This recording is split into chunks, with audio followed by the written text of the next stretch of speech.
Պատգամավորական խմբակցության անունից ձայնը տրվում է խմբակցության ղեկավար Հայկ Կոնջուրյանին։ Հարգելի գործընկերներ, քննարկում ենք Հովիկ Աղազյանին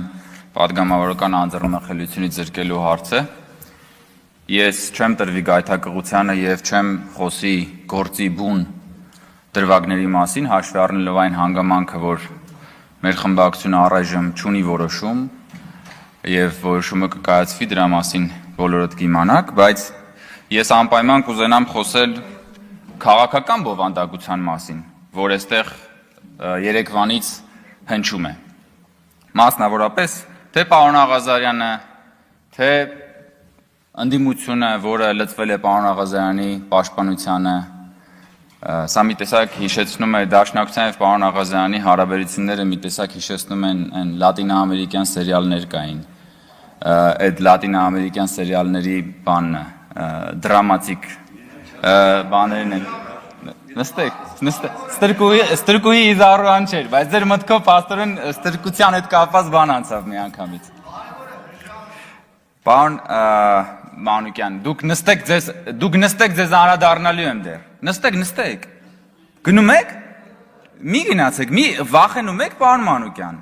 Վախենում եք, հետ եկեք նստեք։ Դե նստեք, մի վախեցեք։ Պարոն Մանուկյան, բա այդքա խիզախ դաշնակցականը կփախնի տես մի անգամից։ Նստեք, ձեր մասին անդրադառնալու եմ։ Հարգելի գործընկերներ, պարոն Աղազարյան, ասում եք, որ ձեզ ենթարկում են քաղաքական հետապնդման, ասում եք, որ ճնշումներ են գործադրում, ասում եք ճնշման, ասում եք, որ Հայաստանում ըստ էության ավտորիտարիզմ է բանանում, ձևավորվում եւ այլն։ Պարոն Աղազարյան, եկեք նայեք փաստերին։ Դուք ուրեմն հրաժարվել եք կատարել քաղաքացիական պայմանագիր կուսակցության վարչության հորդորը, հրաժարվել եք դնել ձեր պատգամավորական մանդատը, դրանից հետո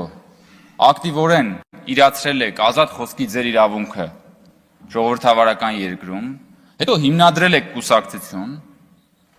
կուսակցության համագումար եք արել եւ հիմա մտել եք քաղաքական պայքարի մեջ ու հայտարարում եք, որ դուք մասնակցելու եք քաղաքական գործընթացներին եւ թույլ չեք տալու, որ կառավարությունը ներկա իշխանությունը վերարտադրվի։ Սա ավտորիտարիզմ է։ Սա դասական ժողովրդավարություն է։ Բա բռնապետության մեջ տենց է լինում։ Եկեք մի պահ պատկերացնենք, պարոն Աղազարյան, որ դուք պատգամավոր եք ձեզ այդքան ջերմեռանդ պաշտպանող Դաշնակցության եւ ընդդիմության շեֆի իշխանության տարիներին Ռոբերտ Քոչարյանի, ասենք դուք պատգամավոր եք 2003 թվականին Ռոբերտ Քոչարյանի իշխանության տարիներին։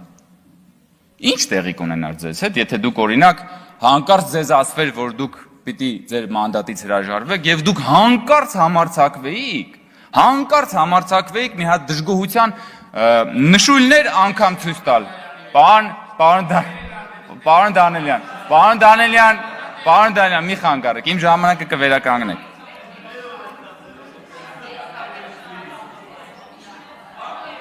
Սա դասական ժողովրդավարություն է, պարոն Աղազարյան։ Այն ինչը որ դուք այն պայմանները, որում որ դուք այսօր ունեք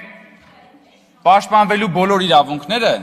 դասական ժողովրդավարություն է, պարոն Աղազարյան, ոչ թե ավտորիտարիզմ։ Եվ այդ դասական ժողովրդավարության համար, եթե որևէ անձ կա, որին դուք ամենաշատը պիտի պարտական լինեք, այդ անձը Նիկոլ Փաշինյանն է, որին դուք ասում եք, որ իրեն ճանաչելուց հետո նոր սկսել եք հավատալ Քրիստոսին։ Ուրիշ բան։ Պարոն Ռուստամյան, ձեզ էլ եմ ուզում հարց, դուք ինչ եք կարծում, ինչ կլիներ որևէ պատգամավորի հետ, եթե հանկարծ 2003 թվականին այդ մարդուն ասեին մանդատից հրաժարվի եւ ինքը չհրաժարվեր։ Մոտակա ռեստորաններից մեկի զուգարանում որքան ժամանակ հետո եւ հատկապես ինչ տեղի կունենար այդ պաշտոնյայի հետ, պարոն Ռուստամյան, դա էր ավտորիտարիզմը։ Ավտորիտարիզմը ոչ թե ավտորիտարիզմից եք խոսում։ Եկեք մի հատ խոսանք ավտորիտարիզմից, էլի։ Դուք ձեր խմբակցության պատգամավորին, որը վատ բան չէր արել, ընդհանրապես ազգային ժողովի նախագահի հետ գնացել էր գործուղման ու նկարվել էր։ Այդ մարդուն այնքան հետապնդեցիք, վերջում այդ մարդը հիմա ձեր խմբակցության անդամ չի։ Այն բանի համար, որ ընդհանրապես իր աշխատանքն էր կատարել։ Էս է ավտորիտարիզմը։ Դուք լսեք, խոսում եք մանդատից հրաժարվելու մասին եւ դա բան եք անում, ավտորիտարիզմ եք ներկայացնում։ Այդ ո՞նց եղավ, որ Լևոնք, որպեսի ձեր շեֆի որդին դառնա ազգային ժողովի падգամավոր, միանգամից 3 հոգի падգամավորական ցուցակում հրաժարվեցին իրենց մանդատից։ Այսինքն դուք դա էլա չէ, իրենք մանդատ են ստացել, 3 հոգի, 1 հոգի չէ։ 3 հոգի իրանց մանդատից հերթով հրաժարվում է, որ Ռոբերտ Քոչարյանի որդին դառնա падգամավոր, ինչի, որովհետև Լևոն Քոչարյանը այդպես շատ օրենսդրական ջիղ ուներ, որովհետև Լևոն Քոչարյանը շատ լավ է տիրապետում նորմատիվ իրավական ակտերի դիսպոզիցիաներին եւ իրավական կոլիզիաների ողջ ներկապնակին, եւ հիմա այստեղ օրենսդրական ակտիվ գործունեություն է ծավալում, դրա համար է պարոն Ռուստամյան 3 հոգի ձեր մոտից մանդատից հրաժարվեց, որ Լևոն Քոչարյանը դառնա падգամավոր, բայց դա է ավտորիտարիզմը, այդ ձեր ցավը տանեմ։ Ընդ որում այնտեղ ոչ SMS կա, ոչ վարչության որոշում կա, ոչ բան կա, ասվել է, արվել է։ Դուք եկել եք ընդդիմադիր ավտորիտարիզմի փառահեղ դրսևորում եք դուք, կենթանի հուշարձանն եք դուք ավտորիտարիզմի բանն եք, գրիմ արված դեմքն եք, բայց մեկ-մեկ ինչպես որ իրական կյանքում դեմքն ենքան այլանդակ է, որ նույնիսկ գրիմը չի կարող կոծկել տգեղությունը։ Ձերն է այդ ավտորիտարիզմն է։ Բայց այդ եք դուք, եկել եք խոսում եք ավտորիտարիզմից։ Տեսել եք, մի հատ այս օրերին բան է, թիմ ընտրությունների քարոզարշավ կա։ Այնտեղ տեխնացուներ կան, որ բանը լափառոշ բերանները միջև Բագրատաշենի անցակետ բացել են։ Բայց ձեր ժամանակ կարար տես բան լիներ։ Ձեր ժամանակ ցույց տվեք մի հատ թիմ, մի հատ քաղաքապետի, մի հատ ընդդիմադիր քաղաքապետ ցույց տվեք Ռոբերտ Քոչարյանի իշխանության ժամանակ։ Ընդդիմադիր քաղաքապետ ցույց տվեք, պարոն Ռուստամյան, մի այսահարվեք, պարոն Ռուստամյան, մի դիվահարվեք, հանգստացեք, պարոն Ռուստամյան։ Ես դեռ չեմ ավարտել, պարոն Ռուստամյան։ Որքան խոսակ ենք հարգելի գործընկերներ։ Մի րոպե։ Լրություն դահլիճում։ Հանգիստ։ Լրություն հարգելի։ Բա գիտեք տենց հեշտ է խոսալու, այդ պատասխան չի հնչելու։ Տիմ թե դուք տեսել եք։ Եկեք, ձեր մասին է, պարոն Մինասյան։ Նստեք։ Չեմ իրավ։ Ռուստամյանը հարցերը որտես տալիս են նրա համար չի որ պատասխանը կգաք, ապրեք, բոլորդ եկաք, նույնիսկ Գեղամ Մանուկյանն եկա։ Պարոն Մանուկյան, տեսեք, որ ասում էի չգնաք։ Հարգելի գործընկերներ, պարոն Մանուկյան, ավտորիտարիզմի ձեզ հատկապես այս դրվագով եմ ուզում դիմել, ավտորիտարիզմի մասին եք խոսում, այդ ընկել եք սրբազանների հետևից, հենց ձեր սրբազաններից մեկը, որ համարձակվել էր երկիր մեդիայով ձեզ պատկանող լրատվամիջոցներով Ռոբերտ Քոչարյանի մասին մի հատ թարս բան ասել, խի եթեր չեք տվել, գնացել էր հարցազրույց, ասում է ես գնացի Ռոբերտ Քոչարյանին քննադատեցի եւ ինձ եթեր չտվեցին, ընկել եք սրբազանների հետևից, պարոն Մանուկյան, հա? Ինչ եք արել, սրբազանի սուրբ հարցազրույցը պահանջում եմ հրապարակել։ Էսա, բանը, խոսում են ավտորիտարիզմի մասին։ Թիմ ընտրություններում դուք ասում եմ մի հատ ընդդիմադիր քաղաքապետ ունեցել եք, դուք ասֆալտին չէիք, փռի։ Ասֆալտը իրանց վրա կփռեիք, հետո այդ ասֆալտի վրա կկանգնեիք, կճամարտակեիք ժողովրդավարության մասին։ Ֆեմիդայի տեղն են իրանց դրել, եկել են այստեղ խոսում են ժողովրդավարության, բաների եւ այլնի մասին։ Ասում է բռնապետություն, ի՞նչ բռնապետություն։ Սենց բռնապետություն եք տեսել, հարգելի գործընկերներ։ Պարոն Մինասյան, ասում եք դասական բռնապետություն։ Հələ տեսեք ուր ենք հասել։ Դուք այստեղ դասական բռնապետությունը հիմնավորելու համար ասում եք Արման Բաբաջանյանը հրաժարվել է ներողություն խնդրել։ Հələ մի հատ նայեք բևեռը։ Արման Բաբաջանյանը հրաժարվել է ներողություն խնդրել, սա բռնապետության մի օրինակ է եւ օրենքի ոտնահարման եւ ասպատակության եւ հոկտեմբերի 27։ Մտնում են ազգային ժողով, գնդակահարում են պետության քաղաքական ղեկավարությանը, դա մնում է չբացահայտված, եւ մյուս կողմում Արման Բաբաջանյանը հրաժարվել է ներողություն խնդրել, կամ որևէ մեկը հրաժարվել է ներողություն խնդրել։ Մի հատ նայեք մարտի 1-ը, բանը եւ այլն, ինչ քաղաքական հետապնդման մասին է, ժողովուրդ ջան, այս ինչ հեքիաթի մեջ եք դուք ապրում։ Ձեզ թվում է թե դուք մենակ սենյակում իրար հետ խոսում, ծիծաղում եք։ Պարոն Մանուկյան, հարցից պատասխանեք, խի եք սրբազանի հարցազրույցը բանարել։ Խի եք սրբազանի։ Սրբազանի հարցազրույցն ուր է։ Ուր է սրբազանի հարցազրույցը։ Ընկել եք սրբազանների հետևից։ Բոլոր սրբությունները ոտնատակ եք անում։ Ո՞նց եք սրբազանների հետևից անում։ Բացես բան կլինի։ Հե՞։ Ինչ, պարոն Դանիելյան, ինչ կա չկա։ Ոսկեպարի եկեղեցին ուր է, պարոն Դանիելյան։ Ուր է, երբ որ գալիս էիք ստում էիք, ստեղ, Երբ որ գալիս եք ստում էիք, որ ոսկեպարի եկեղեցին մնում է Ադրբեջանում, ուրա մարդկանց երբ որ խափում էիք, երբ որ մարդկանց խափում էիք, որ ոսկեպարի եկեղեցին մնալու է Ադրբեջանում, ոսկեպարի եկեղեցին ուրա, ոսկեպարի եկեղեցին ուրա, պարոն Դանելյան, դա դաջված է մնալու ձեր ճակատին, որը դուք մշտապես փորձել եք այս հանրությանը մոբիլիզացնել, խաղալ մարդկանց հույզերի հետ, որպեսզի Հայաստանի Հանրապետությունը չունենա սահմանազատված սահման, որպեսզի ձեր սիրելի 004 շրջաբերականի դրույթները ի կատարածվեն, էս եք դուք։ Հիմա էլ եկել եք Հովիկ Աղազյանին փորձում եք բանանել։ Պարոն Աղազյան, խանգարում եք, հեսա վերականգնելու եմ ժամանակը ամբողջությամբ։ Իմ ժամանակը կվերականգնեմ։ Այո, բա տեղից որ հերթով բոլորով խոսում եք, բա վերականգնելու եմ, վերականգնեք պարոն Կոնջերյանի ժամանակը ամբողջությամբ։ Շատ շնորհակալ եմ, պարոն Սիմոնյան։ Վերականգնեք ժամանակը։ Շատ շնորհակալ։ Վերականգնեք ժամանակը ասում եմ։ Շնորհակալություն, շարունակեք պարոն Կոնջերյան, լրություն դահլիճում։ Ես հարգելի գործընկերներ, կարող եմ ժամերով սա շարունակել, եթե շարունակեք խոսել, այնպես որ լռեք։ Պարոն Աղազյան, կյանքում կրակ արած կաք, հիշում եք, չէ, երբ որ կրակը երբեմն չի կպնում, ինչ են անում։ Կրակը մեկ որ չի կպնում, հիշում եք, չէ, ինչ են անում։ Նա տաշեղ են գտնում, որ այդ տաշեղով կրակը բոցավառվի։ Արած կլինեք երևի։ Այ հիմա դուք այս ժողովրդի համար ընդհանրապես տաշեղ եք, որ ուզում են այդ կրակի մեջ մտցնեն, որ այդ կրակը բոցավառվի։ Այդ կրակն էլ ինչ կրակ է,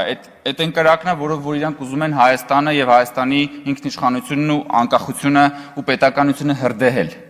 Որի իդեպ պաշտպանությամբ բոլորի վերջերս դուք ոչ վաղանցյալում զբաղվում էիք։ Եվ որ քննադատում եք Նիկոլ Փաշինյանին, թե Նիկոլ Փաշինյանը փոխվել է։ Նիկոլ Փաշինյանի առաջնորդած իրական Հայաստանի գաղափարախոսության ամենաջերմերանտ պաշտպանն էիք ընդամենը ամիսներ առաջ։ Ես միայն մի դրվագ հիշեմ, որ այս ամբիոնից ասում էիք, Հովիկ Աղազյան հիշում եք ինչ էր ասում էր, երբ որ ես փոքր էի, Կիլիկիայի մասին երգ էի լսում, լացում էի։ Հետո երբ որ մեծացա, հասկացա, բայց Կիլիկյան ինչ է, խեմ Կիլիկիայի համար լացում, եւ ինքը Եվ դաշնակցությունը ձեզ ուզում էր քարատել այդ արտահայտությունների համար։ Եվ դուք դա ասում էիք, որ պաշտպանեիք իրական Հայաստանի գաղափարախոսությունը, այն գաղափարախոսությունը, որը առաջնորդում է Նիկոլ Փաշինյանը, որին դուք այսօր ասում եք, թե ինքը ավտորիտար է, որը պատասխանատու է այն միջավայրի համար, որ դուք այսօր այսքան ազատություններից եք օգտվում։ Եվ ես նորից ասում եմ, հələ մի հատ պատկերացրեք, դուք 2003 թվականին եք падգամավոր։ Եվ այս ամեն ինչը անում եք։ Ինչ կլիներ ձեզ հետ ամենամոտակա ռեստորաններից մեկի զուգարանում եւ ինչքան արագ դա կլիներ։ Ուղղակի սրա մասին մտածեք։ Շնորհակալություն։ Շնորհակալություն, պարոն Կոնջերյան, բայց այլընտրանք չեք թողնում։ Տեսեք, եթե անընդմեջ, երբ որ բանախոսը ամբիոնի մոտ է, դուք ընդեղից գոռում եք, պարոն Մանուկյանը դրա չեմպիոնն է ընդհանուր առմամբ, գոռում եք, խանգարում եք, մարդուն չեք թողնում խոսել, չէ, հարցը տալիս է դա հեռատորական հարց, դուք առաջի անգամ եք, հա, պարլամենտում, երթադրում եմ, որ առաջի անգամ եք պարլամենտում, որտեղ սենց ազատ պարլամենտ երբևիցե չի եղել, պետք չի, խոսելու տեղը ստեղ է, սրանից հետո, եթե ընդհատվեց բանախոսի ելույթը տեղից, ես իմիջալից երկու կողմին է վերաբերվում դա։ Եթե մեր բանա, ոնչա, քաղաքացիական պայմանագիր խմբակցությունից ընդհատվեց նաև ընդդիմադիր գործընկերոջ ելույթը, ես վերականգնելու եմ ժամանակ։ 0-ից, այո։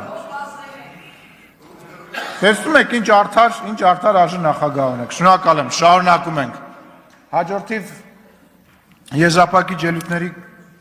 ժամանակն է, պարոն Աղազարյան, համեցեք, մինչև 20 րոպե, չընդհատեք, որ 20 րոպեն չվերականգնեմ պարոն Աղազարյանի։ Սիսակ Գաբրելյան։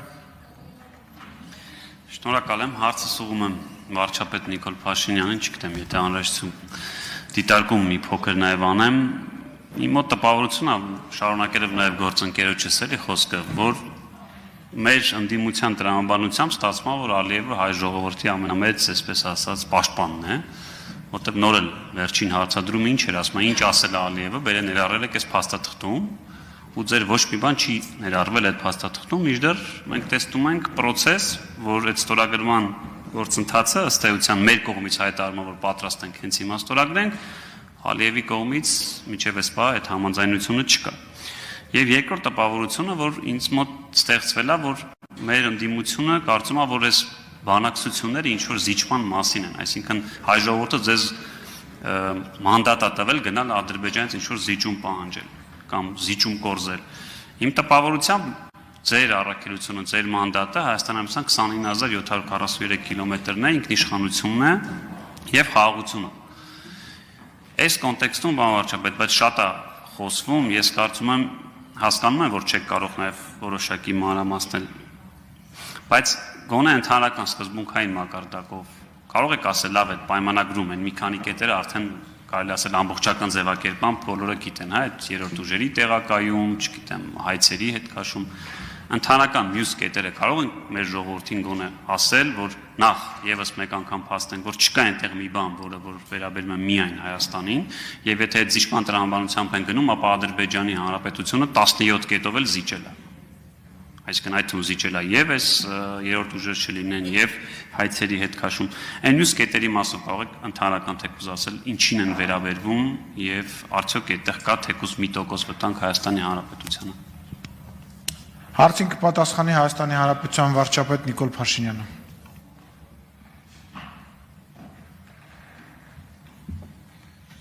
Շնորհակալ եմ հարցի համար, պարոն Գաբրելյան, բայց կարծում եմ այդտեղ քաղաքական բառարանի խնդիր էլ կա։ Որովհետև նայած, եթե ուզում ենք, ես նախորդ հարցից մեկինի պատասխան ասեցի։ Նայած ինչի հետ մենք համեմատ ենք, այսինքն որն է մեր չափանիշը։ Էլի ես վերադառնամ 2023 թվականի ապրիլին այստեղից ունեցած 23 կամ 24 թվականի ապրիլին այստեղից ունեցած, չէ, 24 թվականի ապրիլին, որտեղ ես խոսեցի իրական Հայաստանի եւ պատմական Հայաստանի մասին։ Եթե հարցը դիտարկում ենք պատմական Հայաստանի տեսակետից, այո, կարող ենք ասել, որ դա զիջում է, կապիտուլյացիա է, ինչ անուն կարող ենք ասել, ասես ինչ ցանկացած անուն կարող ենք դրանուն ասել։ Բայց այն խոսքը վերաբերվում է Հայաստանի Հանրապետության ինքնիշխան տարածքին, այսինքն միջազգայինորեն Հայաստանի Հանրապետությանը որևէ բան չի զիջվել։ Ընդ որում ոչ թե խաղաղության պայմանագրի տեսակետից, այլև ընդհանրապես։ Ես ավելին եմ ուզում ասել, ընդհանրապես մենք մեր հարց չենք տալիս, թե Ղարաբաղի հարցը ինչի չի լուծվել։ Ես ես կարող եմ ասել այդ թվում ինչի չի լուծվել, որովհետև 2018 թվականից 2018 թվականի դրությամբ, ապրիլի դրությամբ սեղանին ա եղել բանակցային մի բովանդակություն, որը Ղարաբաղի հարցի մասին մեր ունեցած պատկերացման հետ համեմատ, որը արտահայտվել է ամենատարբեր ուղերձներում, այդ թվում իմ ելույթներում, հայտարարություններում, այդ իրադրությունից դուրս գալու համար, այդ իրադրություն լուծելու համար, մենք պիտի զիջեինք, հետո էլի պիտի զիջեինք, հետո էլի պիտի զիջեինք, հետո էլի պիտի զիջեինք, հետո էլի պիտի զիջեինք, հետո էլի պիտի զիջեինք։ Որևէ գործողություն, տեսեք օրինակ բանը, Սերժ Սարգսյանը առաջինն էր, չէ, որ բանից 20 թվականի նոյեմբերի 9-ից հետո դուրս թռավ եւ ասեց կապիտուլյացիա։ Ուրեմն այն բանակցային բովանդակությունը, որ 2018 թվականին Սերժ Սարգսյանը թողել է, այդ կետից որևէ գործողություն, որևէ հնարավոր գործողություն, տեսեք ինչ եմ ասում, չկար որևէ մի հնարավոր գործողություն, որը նույն տրամաբանության մեջ հնարավոր լինել ձևակերպել այլ կերպ, քան կապիտուլյացիա։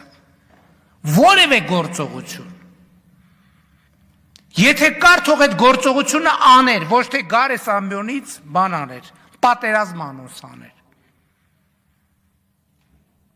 Այսինքն թիվ մեկ կապիտուլյանտը, որ բերել է պրոցեսը հասցրել է միտեղ, որտեղից ուրիշ ելք բացի այն ինչ որ ինքը անվանում է կապիտուլյացիա չկա, իրանց գործը ինչ է։ Իրանց 2020 թվականի նոյեմբերի եւ դրանից առաջ էլ ամբողջ գործը ինչ է։ Որ իրենց կառուցած, այն ինչ որ իրանց կառուցած կապիտուլյացիան փաթաթեն ուրիշների կոնկրետ իմ վզին։ Բայց դրա համար եմ այդ մարդկանց ասում եմ լսեք եկեք գնանք ուղիղ եթերում կանգնենք խոսանք։ Իրեք հատ մտքի տիտանը ասում են ես այսօր գործ ունեմ, ես այսօր բան, այն մեկն ասում է, մեկ բոլորը ասում են բան, բոլորն ասում են մենք իր հետ բանավիճելու բան չունենք։ Հետո իրանց երեխեքին, թորներին, ծորներին, խնամիներին, բանին, հարսներին, բաջանաղներին ղրգում են ասուլիսներ տալու, գնացեք, արա, եթե բան չկա բանավիճելու, վեր ընկեք տեղները, ձեններդ կտրեք։ Եթե բանավիճում եք, եկեք խոսանք։ Ես ասում եմ, ես ձեզ հետ չեմ բանավիճի, ես ձեզ հետ պատերով կտամ, եւ այդտեղի ձեր քաղաքական դիակի մնացորդները դուրս կհանեն, իրեքիդ էլ վերաբերվում է, հերիքան ներվերներիս հետ խաղակ։ Ես ձեզ ոտի տակ կտամ, ոչ թե ձեզ հետ կբանավիճեմ։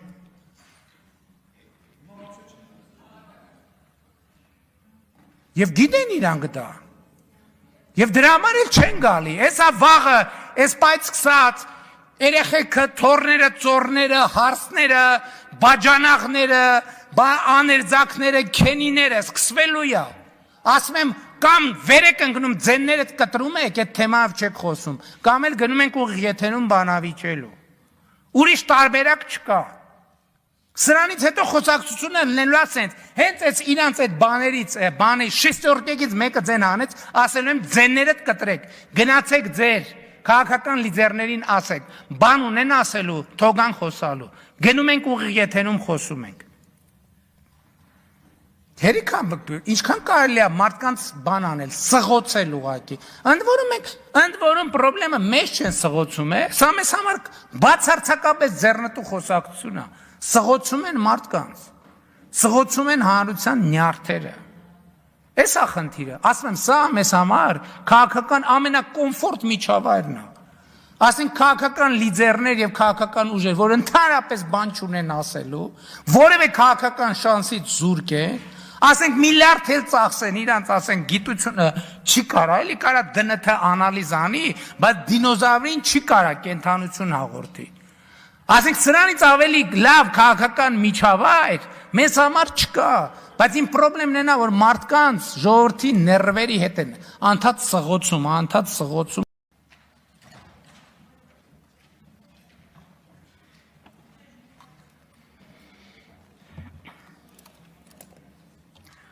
Շնորհակալություն,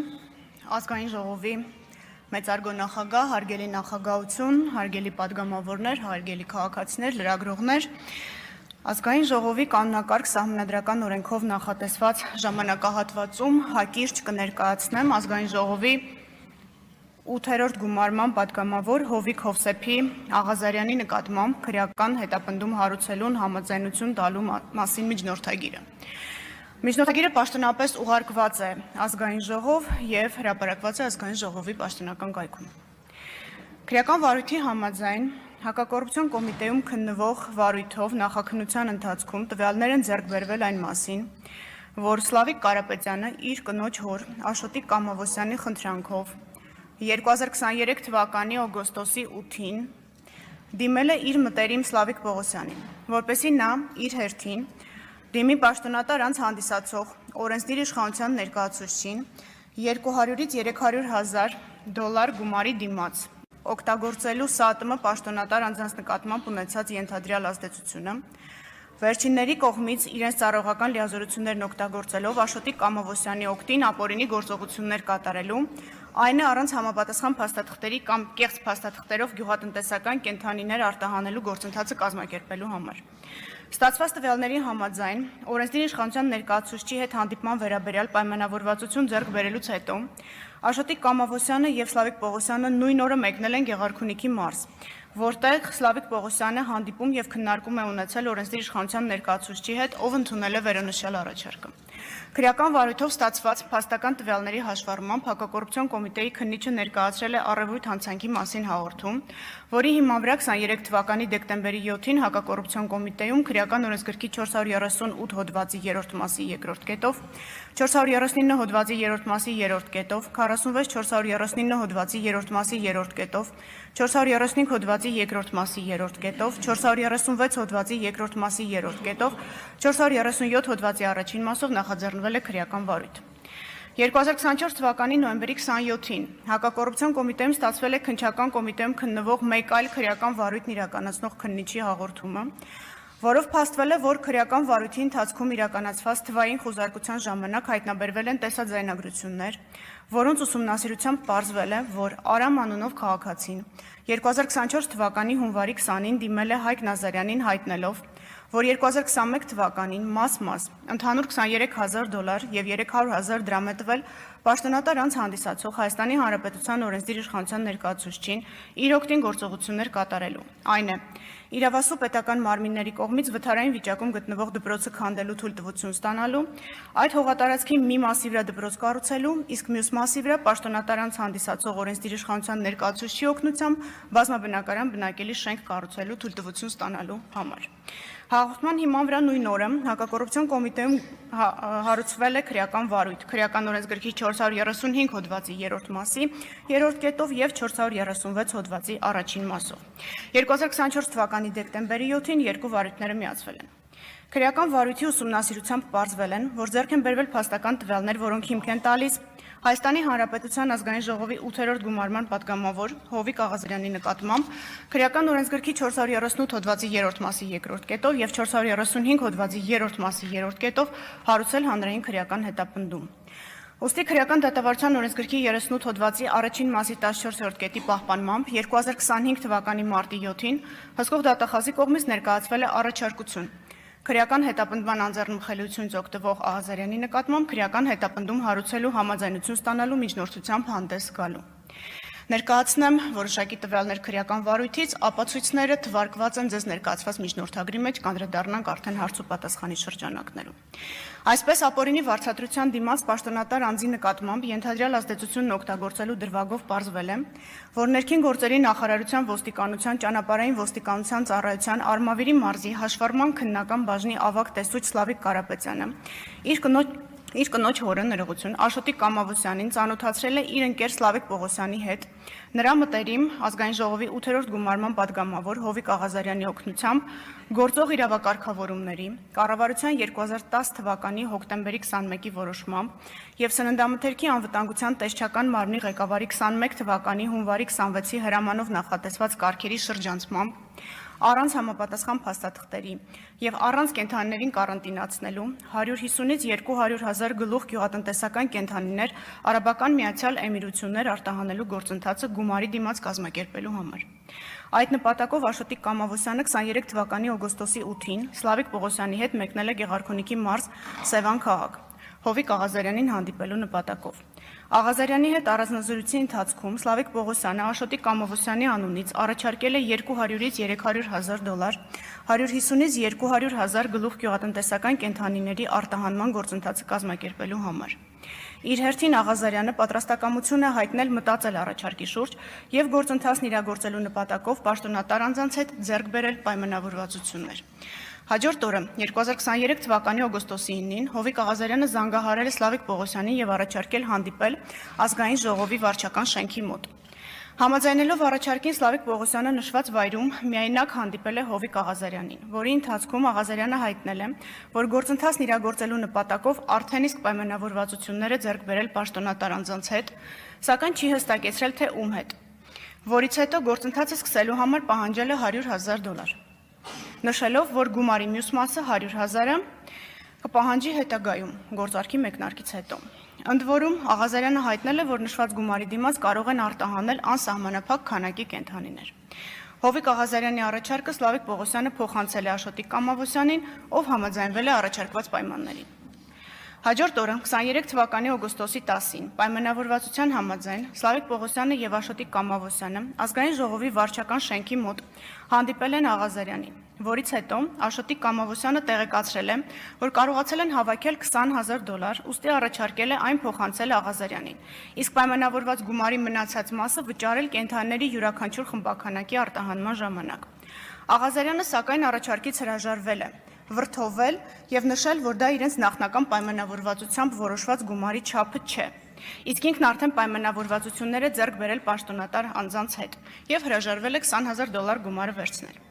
Այսպիսով պարզվել է, որ Հովիկ Աղազարյանը, լինելով ազգային ժողովի падգամավոր, օրենսդիր իշխանության ոլորտում իրականացնելով իշխանական լիազորություններ, հանդիսանալով պաշտոնատար անձ, անձամբ իր համար պահանջել է ապօրինի վարձատրություն, որպեսզի օգտագործի այլ պաշտոնատար անձի նկատմամբ իր ենթադրյալ ազդեցությունը։ Ինչի արդյունքում տվյալ պաշտոնատար անձն իր հերթին ապօրինի վարձատրությունը տվողի օգտին կատարի ակնհայտ ապօրինի գործողություն։ Երկրորդ վարույթով, որի մասին նշեցի եւ ստացվել էր քննչական կոմիտեի հատկապես կարևոր գործերի քննության վարչությունից, հետեւյալի մասին է։ Էկոսիթի ընկերության հիմնադիր նախագահ Արամ Մկրտչյանը ազգային ժողովի 8-րդ գումարման падգամավոր Հովիկ Աղազարյանին խնդրել է իր լիազորությունների շրջանակում միջոցներ ձեռնարկել Երևան քաղաքի Աջափնյակ թաղամասի Էստոնական փողոցի 8 հասցեում գտնվող Հենրի Մորգենթաուի անվան թիվ 136 հիմնական դպրոց ՊՕԱԿ-ի վթարային վիճակում գտնվող շենքը քանդելու եւ այդ հողատարածքի մի մասի վրա դպրոցին նոր շենք կառուցելու, իսկ մյուս մասը պետության կողմից Էկոսիթի ընկերությանը անհատույց տրամադրելու եւ դրա վրա բազմաբնակարան շենք կառուցելու թույլտվություն ստանալու համար։ Այդ գործընթացը կազմակերպելու նպատակով Արամ Մկրտչյանը 2021 թվականին մաս ընդհանուր $23,000 եւ $300,000 դրամ է տվել ազգային ժողովի падգամավոր Հովիկ Աղազարյանին։ Ստանալով գումարը Աղազարյանը ձեռնամուխ է եղել նշված գործընթացի կազմակերպմանը։ Այդ նպատակով Աղազարյանը 23 թվականի հունիսի 7-ին Քաղաքաշինության կոմիտեի նախագահին է հասցեագրել գրություն, որով ներկայացրել է Էկոսիթի ընկերության հիմնադիր նախագահ Արամ Մկրտչյանի կողմից իրեն ներկայացված առաջարկը, ինչին ի պատասխան գրությամբ ներկայացվել են դպրոցի շենքի տեխնիկական վիճակի եզրակացության բազմաբնակարան բնակելի շենքի եւ նոր դպրոցի կառուցման էսքիզային նախագծի վերաբերյալ գերատեսչության դիտարկումները։ Չնայած խոստմանը, Հովիկ Աղազարյանը չի կարողացել կազմակերպել իրավասու պետական մարմիններից համապատասխան թույլտվություններ ստանալու գործընթացը։ Միաժամանակ չի վերադարձել Արամ Մկրտչյանի կողմից տրված գումարը։ Դրանից հետո Արամ Մկրտչյանը իր քրոջ ընկերուհու միջոցով ծանոթացել է Հայկ Նազարյանի հետ եւ նրան խնդրել միջոցներ ձեռնարկել, որպեսզի Հովիկ Աղազարյանը վերադարձնի նշված գումարը։ Անարդյունք։ Հովիկ Աղազարյանը լինելով ազգային ժողովի падգամավոր, օրենսդիր իշխանության ոլորտում իրականացնելով իշխանական լիազորություններ, հանդիսանալով պաշտոնատար անձ, Հայաստանի Հանրապետության ազգային ժողով կանոնակարգ սահմանադրական օրենքի 3-րդ հոդվածի առաջին մասի 11-րդ կետի համաձայն, իրավունք ունենալով հարցումներով եւ առաջարկներով դիմել պետական եւ տեղական ինքնակառավարման մարմիններին ու պաշտոնատար անձանց, կաշառք տվողի օգտին իր իշխանական լիազորությունները եւ դրանցով պայմանավորված ազդեցությունն օգտագործելով գործողություն կատարելու դիմաց պահանջել եւ անձամբ ստացել է առանձնապես խոշոր չափերով կաշառք։ Գնահատելով քրեական վարույթով հավաքված ապացույցները վերաբերելիության, թույլատրելիության, հավաստիության, իսկ բոլոր ապացույցների համակցությունը բավարարության տեսանկյունից, պետք է արձանագրել, որ առկա են փաստեր ազգային ժողովի 8-րդ գումարման падգամավոր Հովիկ Աղազարյանի նկատմամբ քրեական օրենսգրքի 438 հոդվածի 3-րդ մասի 2-րդ կետով եւ 435 հոդվածի 3-րդ մասի 3-րդ կետով հանրային քրեական հետապնդում հարուցելու համար։ Ուստի, հիմք ընդունելով ազգային ժողովի 8-րդ գումարման падգամավոր Հովիկ Հովսեփի Աղազարյանի նկատմամբ հանրային քրեական հետապնդում հարուցելու համաձայնություն ստանալու համար ազգային ժողով դիմելու վերաբերյալ հսկող դատախազի առաջարկությունը եւ ղեկավարվելով Սահմանադրության 96-րդ հոդվածով ազգային ժողովի կանոնակարգ սահմանադրական օրենքի 108-րդ հոդվածով քրեական դատավարության օրենսգրքի 37-րդ հոդվածի առաջին մասի 9-րդ կետով միջնորդում է տալ համաձայնություն ազգային ժողովի 8-րդ գումարման падգամավոր Հովիկ Հովսեփի Աղազարյանի նկատմամբ երկու դրվագով քրեական հետապնդում հարուցելու մասին։ Նշեմ նաև, որ մյուս անձանց վերաբերյալ քրեական վարույթի մասը անջատվել է արդեն եւ ազգային ժողովի նիստից հետո վարույթն ամբողջությամբ կուղարկվի դատարան։ Շնորհակալություն, այսքանը։